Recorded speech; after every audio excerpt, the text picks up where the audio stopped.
The crew worldwide, from Cali to Twitter, real hardcore fans, boxing ass niggas, consistency cops, police the views, we'll pull up receipts for any debate you choose. Shout outs to Clan Archie for the dope production. Ring Gang stay with the best discussions. Ring Gang Radio. Take us into our next part, which is hot takes. Hot takes in this case, we're all going to go around and we're going to talk about particular hot takes, like what are things in boxing that irritate you or, that you're not feeling or fucking with today. It's funny too, because there's a lot of boxing on, probably more boxing on so many different platforms and everything like that. But but somehow, some way, there's always some negatives that it's just like you just can't ignore it, and it's just like you gotta talk about it.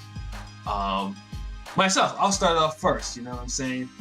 Because as most people know, I'm very cynical. I'm an old school cat, I'm an old school boxing cat. So a lot of things don't gel with me. It's just like, and LB for the most part is, we share similar views, with the exception of some outliers here and there, like Danny Garcia. I say he struggles with boxing, and LB says otherwise, but I was absolutely correct though when I said he couldn't box, because the example. Okay. But I digress. But Danny Garcia, he's in the bushes right now, so he's not irritating me. What does irritate me in boxing today is two fighters, Tyson Fury and Deontay Wilder. Yeah. Yes.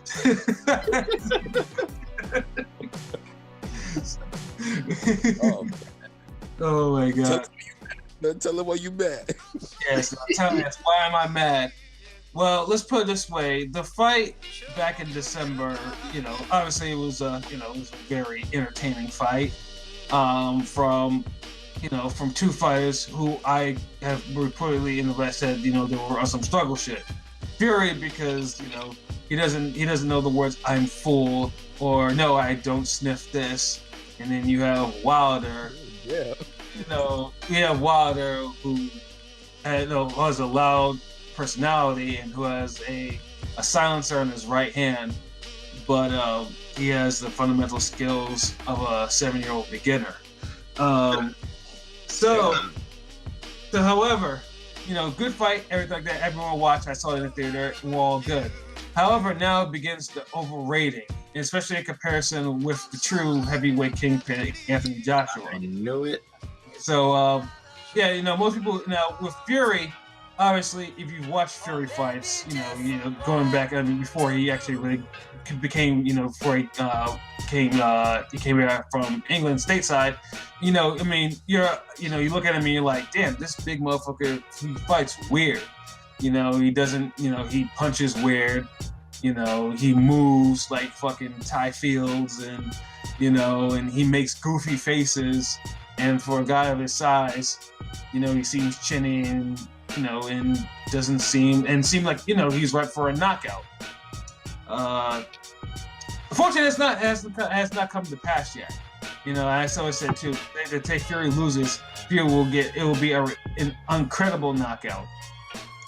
But now that Fury came back from all the mental illness, the food and the drugs or whatever, and he did what he did in the fight, we have people now overrating him in his boxing ability. It's like they see that fight, it's like, oh yeah, if Fury could do that against Wilder, Fury can certainly do that against Anthony Joshua. And then when they say, I've watched a small sample of Fury's fights, and not his older fights where you probably get a better idea of how he fights, but the more recent ones, like within his last 4 or 5 fights. Both that don't tell you a goddamn, both don't really tell you. And then they think Fury is some sort of boxing god, which he's not. And then you tell people it's like Fury, he fought them 2 shitty ass fights in his comeback, and the jobber still touched him up a little bit, but the jobbers were on some struggle shit. Like, you know, Fury was supposed to lose that fight to Wilder. I mean, everyone pretty much was saying it because there's only so much you could do. A boxer's body, you can't just abuse it and think you're gonna come back to what you were doing before.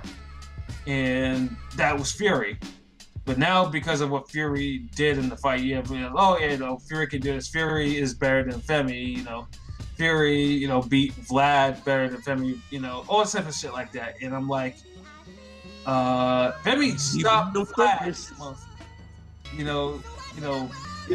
All Tyson Fury did was dance around, make faces, do all these silly ass feints. But he didn't. In Germany. In Germany, yes. And just basically in Germany, they actually love seeing that stupid shit. But I digress. Man, the man gave Klitschko a boxing lesson, man. This, was it ugly? Yes. Was it not entertaining? Yes, it was very not entertaining. Meanwhile, Femi the Nigerian God, however, in life and death. He knocked him down about 4 times, and then of course he got up from a vintage Vlad right hand. What's another thing too? People are like, Femi got knocked out by Vlad's right hand. Vlad has 53 career KOs and 69 wins. Power is the last thing to go. Anyone that by Vlad. It sure left the damn Tyson Fury fight.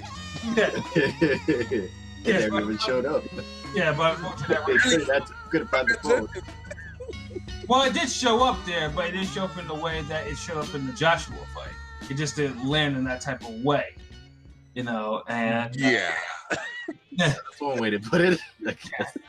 So we got that, and then we got Deontay Wilder, who I'm appalled by his lack of fundamentals, as well as and as well as his ridiculous one-hitter quitter.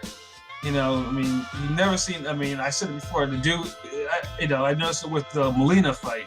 The Molina fight is where I started scratching my chin and thinking like something's off about this. Molina is not the. He's having a hard time putting Molina because that fight went to 9 rounds, but he was rocking and rolling a little bit in some of them rounds, and then a pattern started showing where if niggas showed him some simple boxing shit, he looked lost until eventually when he wings that right hand. It's only his right hand. He doesn't hit like this with his left hand. Too, and that'll be for another day. We just try to figure out punching mechanics. But it's his stupid right hand that seems like he knocks these niggas senseless. And why I gotta be stupid? And it's getting to the point though where it's like, okay, this nigga is rescuing himself with his power. But like, oh no, Deontay, he's a bronze medalist. He beat a Cuban in a fight, how does he not have any skills?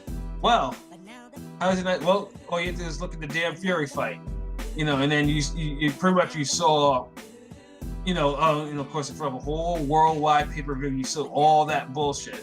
You saw the swing, you saw the missing, you saw him not being able to adjust to a jab, and of course, you also saw him on two occasions score knockouts. The latter, of course, being a knockout, which we all thought was a surefire knockout. But Fury got up and finished the fight. So now we have Wilder fans talking about, Fury had his best career, best performance. The motherfucker's spat was spilled on the side out of his trunks. That was not 100% Fury. That Fury in the ring should have been KO'd.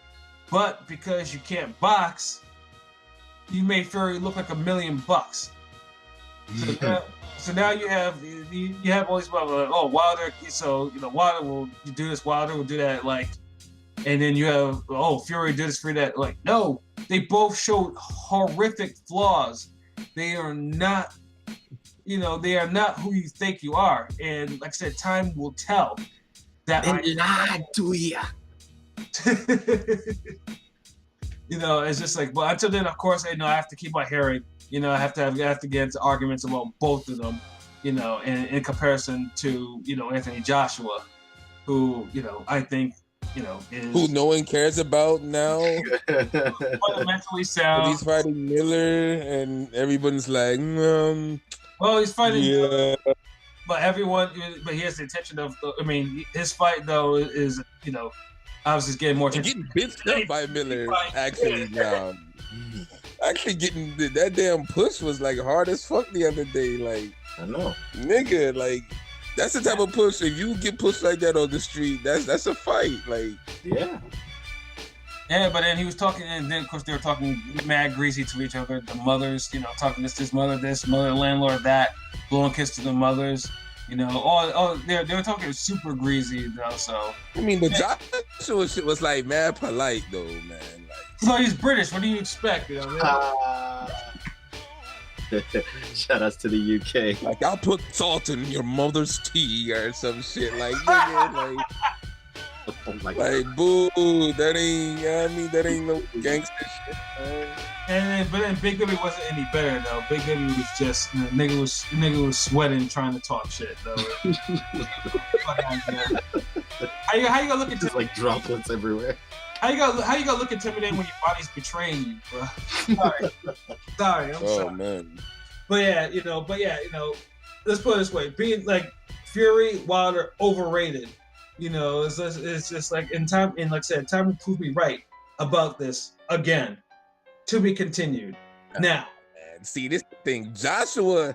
You gotta blame Joshua in this. Like, he gets partial blame for this, and everything else just fell into place because he did kind of. I'm not saying Joshua. Excuse me. I'm not saying Joshua ducked Wilder in 2018. I don't think he did, because he still took on big, meaningful fights. But he just acted like he really didn't want the fight.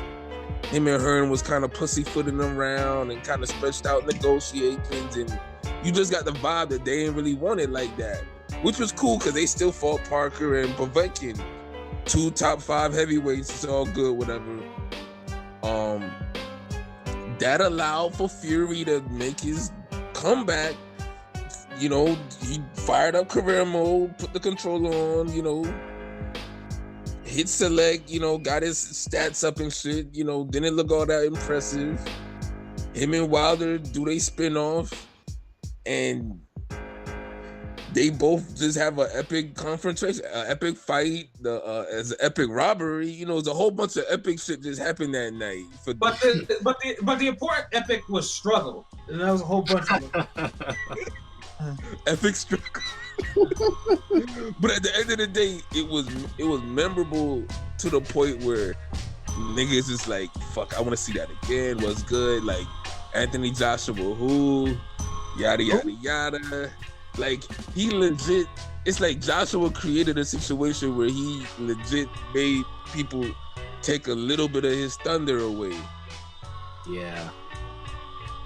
Like, you can't deny that. He's still the top heavyweight. Yes. Of course he is. He's the Nigerian god. Of course he's the top. Oh my God. But it ain't no solidified shit. Like, he the top dude, but he still got to fight Wilder and Fury. Like, it is what it is. And still lurking around is Ortiz. And when Ortiz is done with career mode, he can fight Ortiz. Yeah, but he's done a career mode. Yeah, and Big Baby, Big Baby is around. Usyk might want some of that work. Yeah, those creepy eyes, they're definitely probably looking at him. I feel, yes. Yes, I feel. He's very feel. I feel I could box up Femi. I am feel. Like Povetkin did. For 3 rounds. Bust nose up. That's getting a little too much for Usyk to be saying that much. Just I feel is as good as it's gonna get. I know, right? And it's like the most iconic line. Bit of verse. But yeah, that's what grinds my gears today in boxing, the overrating of Wilder and Fury. So, PJ, what does irritate you? What irritates you about boxing today? No, I wouldn't say boxing today, but I'd say it's just been boxing for as long as I've been keeping track of it. Because here's the thing, whether it's, as you said, epic struggles, or as also mentioned, too many draws, or in some other cases, just some kind of interesting fights. I myself, being in the great north of Canada, usually have to see the sign, not available in your region or country. Sometimes, when trying to find those pay-per-views, you're either going to get jacked up by the prices, or you have to go through what I do, which is struggle stream surfing. Not even swag surfing, just struggle surfing. Damn. Yeah. You go to these various websites where you're almost certain you're probably catching a virus at some point. It's like going through the red light district, but it's bargain bin level. Yeah. It's pretty Damn, much. it's just all types of thoughts out there. It's just you have no idea how many ads you need to click. There's like so many times you're just trying to watch this thing and it's just like, hey, you wanna bet 365 this. It's just like, oh, I see you didn't bet enough. Oh, let's bet again. And then after you started clicking, you accidentally close the tab you're watching and it's like, I gotta do this all over again. And then afterwards you get to finally watch the stream. It's going somewhere, you're enjoying it, it's getting somewhere, freezes, stream dies. So you try another link. You go up there, it shows a sign it's loading up, stream dies. Try a couple more times, and they're already at the post-fight interview. One thing that I knew because I just wanted to see, it was that MMA fight that Oscar De La Hoya for some reason decided to let happen between the ghost of Chuck Liddell and the other guy, I can't remember his name, Tito Ortiz, I think. Yeah. And I was waiting for it. I wasn't really paying attention to the undercard. They do the announcements. They say go. They touch gloves. The second they throw the first exchange, the stream died. Damn. So I'm trying to like replay the stream, and one of my friends texted me and just like, "Yo, did you see that KO?" And I'm like, "No." Yeah, but in a way though, I mean, UFC is pay-per-view anyway, so it's not like it's so. I mean, obviously, but I mean, they'll always start, killing streams by then if it's for a main event. Even for this was talking about Golden Boy, so it wasn't UFC. UFC refused it. Oh, well, that's unfortunate. Because basically UFC said, "No, Chuck, you are a skeleton of your former self. We are not going to broadcast you just getting folded in."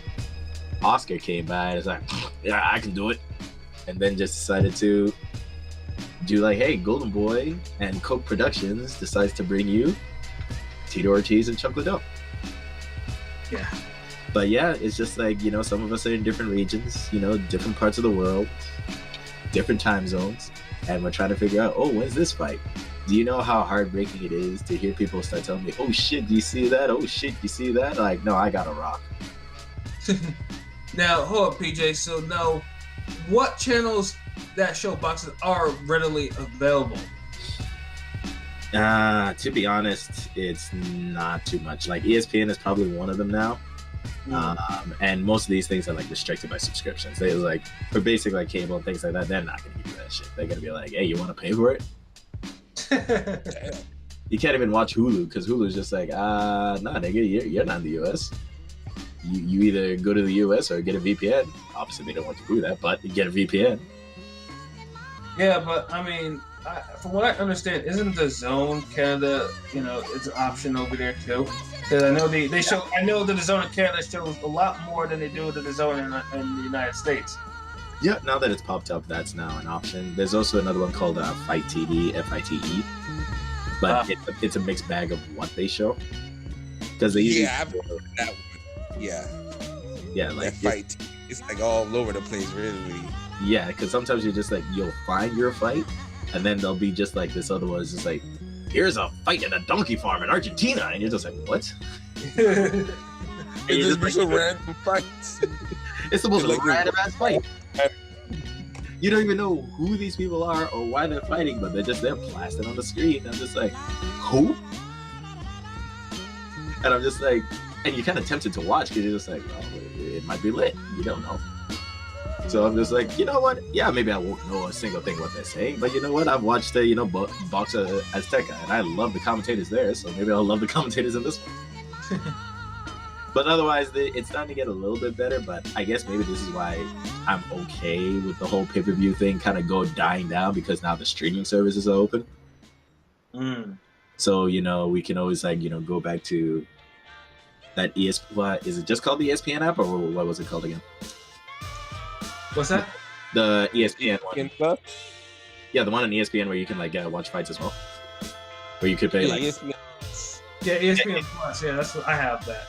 Yeah, so ESPN Plus. So quick shout out to them. Watch Jeff Horton get his ass beat in HD. Yeah, right there. But yeah, these are the other options that are available. So I'm okay with that. But at the same time, just like, okay, depending on how the promoters are, or how pissy the fighter is, I could have one streaming service, but they're just like, you know what, I'm going this way. And then you're like, oh fuck, so what did I pay for this for? And my only question is, because yeah, there's the zone and everything else like that, but I'm like, am I going to be using it enough to warrant the monthly thing? Yeah, there's a lot of boxing on the zone, but it's a lot of career mode quality though, man. I could also start a fight night, and I could just watch all the career mode I want. Yeah, the zone. Too.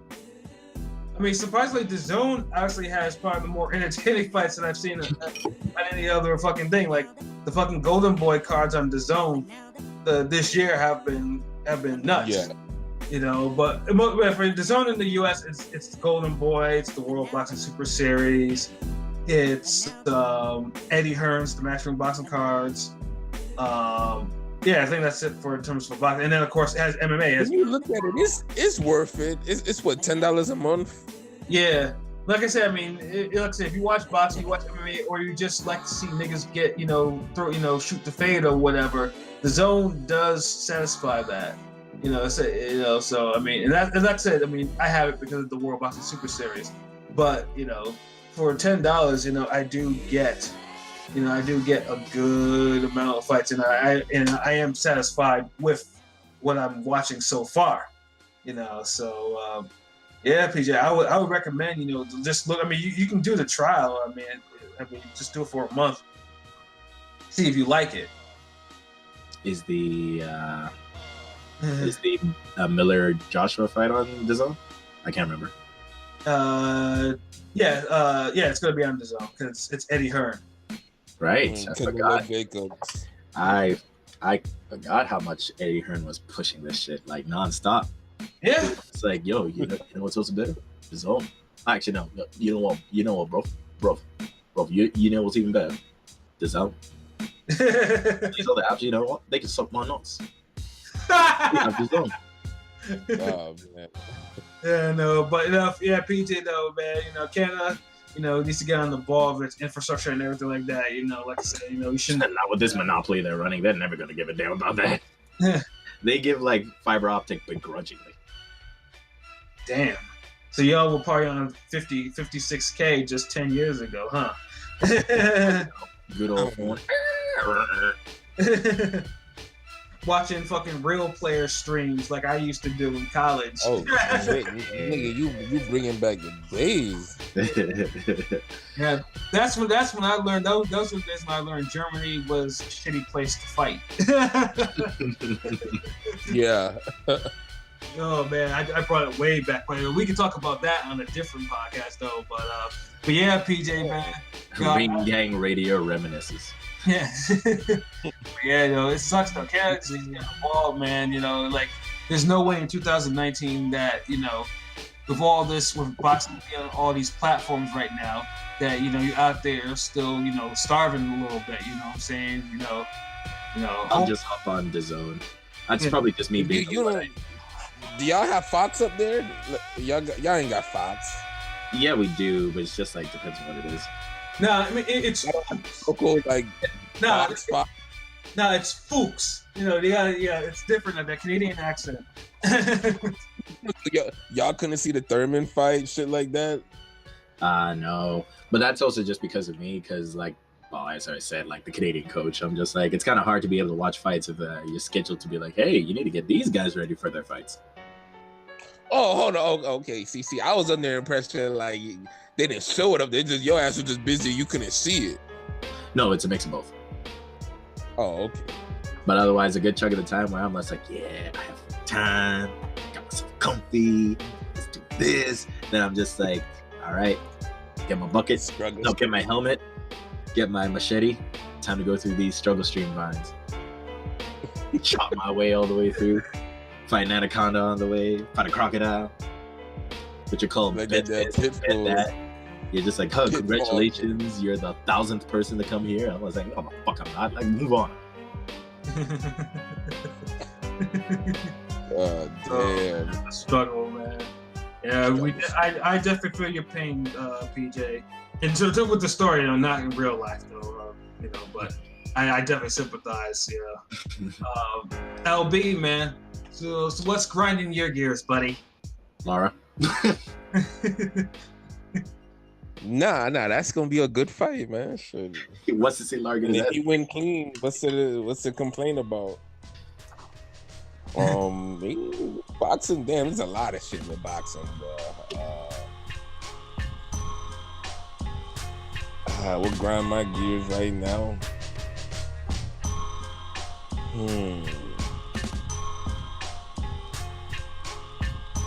I guess when people say try to be technical, but then say some stupid shit that just void all the technical shit they was trying to say.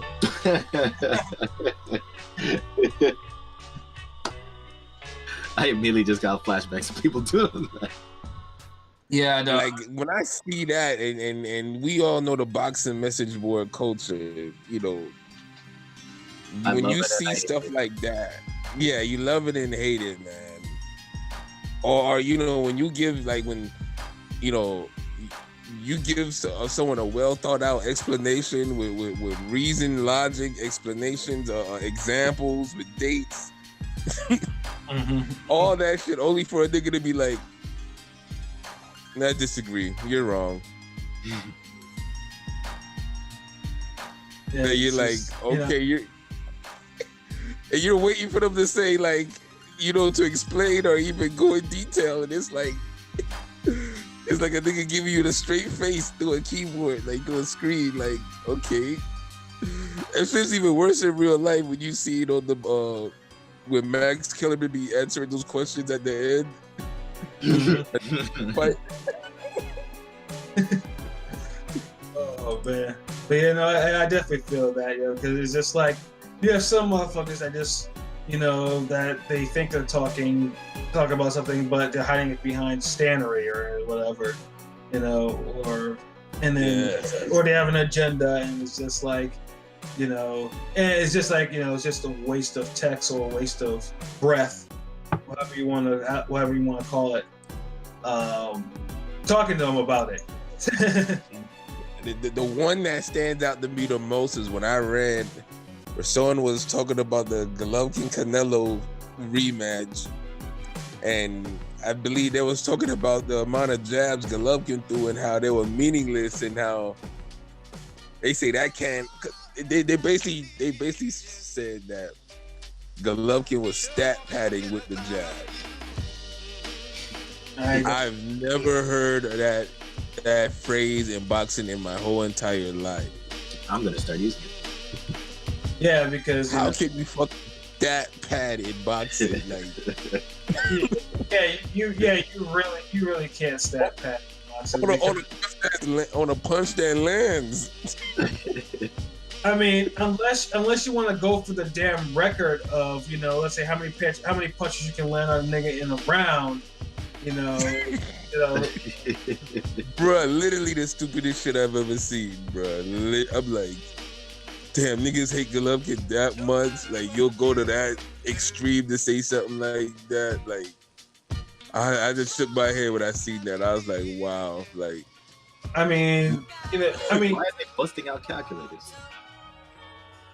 No, because we have people that that think that jabs, whatever, are not the foundation to setting up offense out there, which is absolutely, they have. I mean, the triple guard uses the jab how you're supposed to use it, but for whatever reason, it's like, oh no, that's all he has, And it's going to like, he's hitting you with the jab and he's doing a good job of doing it. you know, and it's just like, oh It's no. like you stop him. This isn't Oscar landing the jab on Floyd for 7 rounds or 8 rounds and then stopping for no reason or whatnot or getting it taken away. Nah, this is someone who put the jab on your ass from round 1 to round 12. Right. He's dreaming about the fucking jab. Because it sets up his offense. How it's taught, basic boxing 101. You know, but you know, niggas want. Yeah, you can't have learn to box and say something like that. It just I can't imagine someone whose coach made them throw a jab, nothing but jabs for like months on end or weeks on end, for them to one day say, you know, it's the stat pattern. Yeah. Like, I mean, you know, it didn't. They don't even say that now. All right, I guess maybe people who want to like discredit the jab, because that's kind of funny. I like this is where you can tell it's selective, and yeah, that's his play with bias. It's just like it'd be probably easier if they just simply said, "I just don't like this boxer." Yeah. But here's the thing, because in a jab is a punch, and a punch hurts. Yeah, a jab is a punch and it hurts. If you get a jab is not like, you know, it's not just the fucking, you're not caressing a nigga with the jab, man. When you hit a nigga, Yo, put some respect on that jab. Yeah. It's like a Joe Tribe playing as you throw the jab up. It's like Blackstreet. yeah, like Twisted. One wish. Honestly, the jab ain't really start getting this. The jab used to always get props in boxing, but I noticed once Golovkin got on top of shit, it's like that's when niggas started shitting on the jab. And you notice from the Lemieux fight, niggas has been like, man, fuck a jab, nigga. Like that's all he do. It's Klitschko jab. No one used to say shit. Niggas used to be like, oh man, Klitschko is brilliant behind the jab. Right, exactly. Well, I think the reason why is niggas wanted to see, because he was facing someone who could knock him out, but instead of like brawling with him, he punished him. You know, because you know Lemieux did not bother to use his jab. Triple G did. Triple G wore him down with it, and Triple G beat the shit out of him. You know, jab sets up offense, people. You know, but you know, like I said, you know, it's the jab. Or it could be an offense. Exactly, it could be offense. If the head snaps back and the person steps back, it's offense. Yeah. Thank you. It's like I don't know what it is. It's like the jab is just coming also from a person who's long and who's like gangly armed. And my biggest star punch is the jab.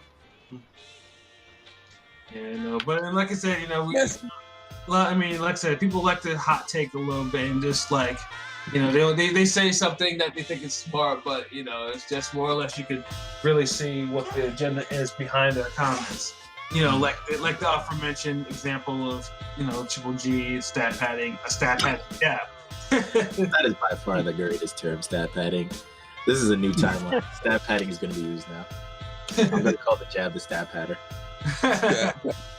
Yeah, if I land 17 of these around, I could win. I just got to get full of a right amount of body shots and right hands and left hooks, and I'll be good. Like, who's thinking like that? I almost got enough meter. Let me just use a couple jabs real quick. Okay, yeah. Right away. Oh, man. That's bad. Like a punch ain't. There's no such thing as lucky punches. There's no such thing as fucking stat padding punches. Even when Austin Trout throw those volume feather dusters like in the Canelo fight, they were landing and shit, but he don't get no style to him. There's no. You're gonna be like, oh shit, yeah, man. You know, those are some great punches. I mean, nigga, they was jabs. It was. you know the punches Trout was throwing in that fight. Like, yeah, I do. He's just pushing it like. I'm just imagining him trying to dust somebody. Yo, maybe at it. Oh man. Would you like this clean, sir?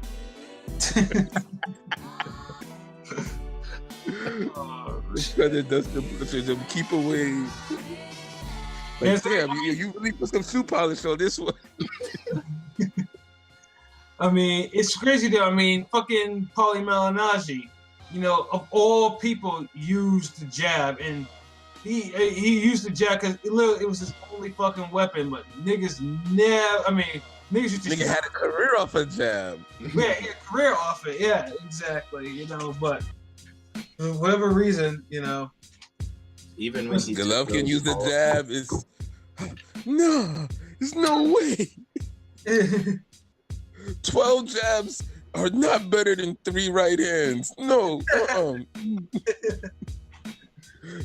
There's no way you're gonna tell me 2 partially blocked body punches are better than 5 jabs. Like that's what that shit started turning into, man.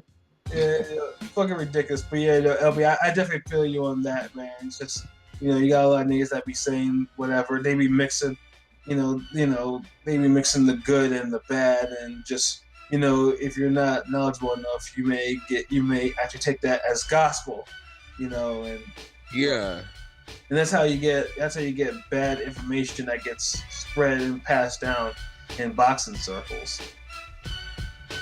Yeah, that's true. But it also lets me know I've been missing out. I need to go back into those trenches and start like finding these new terminologies. I'm loving it. Stat padding. Stat padding. I mean, just look, yo. Just imagine being in a gym and 2 young niggas just sparring, and the coach is just, you know, he's on the corner and on the apron, and he's just like, yeah, come on, man, you're not stat padding at that. Use your stat padding. Come on, level it up. Oh man, you're blowing it, kid. Fuck, you're not stat padding. He's like, you're not getting your stat padding going. When in doubt, stat pad it out. I mean, you just walk in and you don't know no better. You just walk in there like, the fuck's that? Hold on, what you mean it's jab? You like, nah, nigga, you call it a stat patter over here. No fight, nigga. What you think this is, nigga? It's Vegas over here, nigga. You don't win no fucking decision with no jab, nigga. That's stat padding. We throw body body punches. You know what hand we use when we throw dice? The right hand. Jab, nigga. Hey, Carlos. Hey, this nigga here talking about a jab. Hey, this nigga using jabs. Hey, yo, get him in the ring. You cut that jab shit out, bro. we stat pad around here. Yeah, everybody here averages damn 65 jabs. Stat pads around. Yo, this nigga took my jab too. He's like, that's stat pad. Fuck out of here. Stat pad.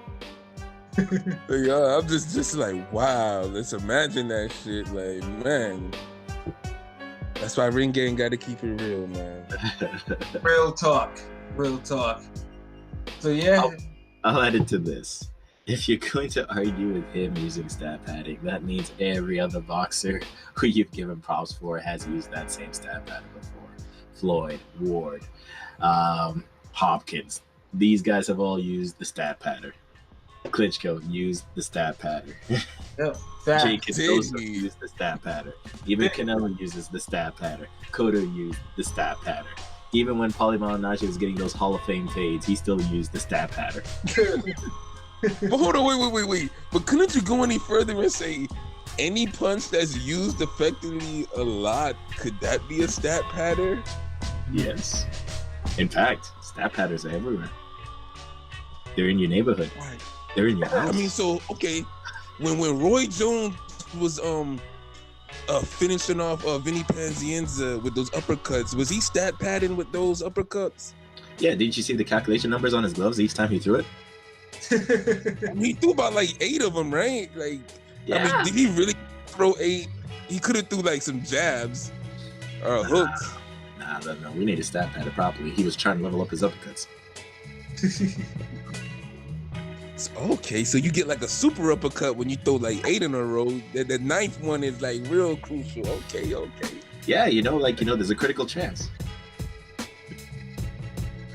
You see how stupid that shit sound? Anything could be a fucking stat pattern.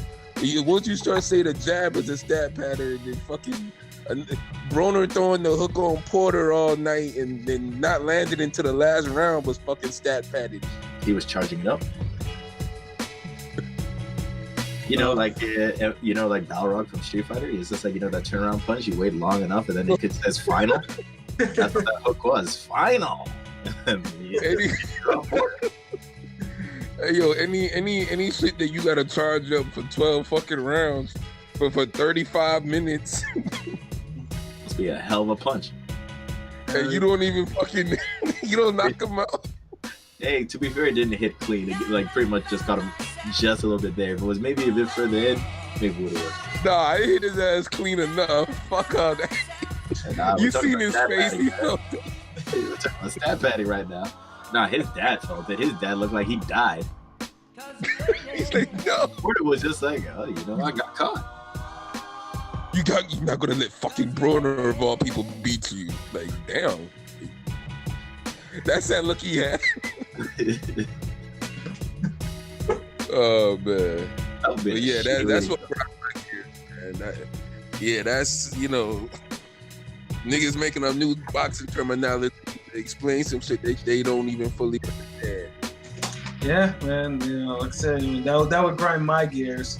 Not as much as Wilder and Fury, but close enough. Man. So yeah, those are all the things that grind our gears.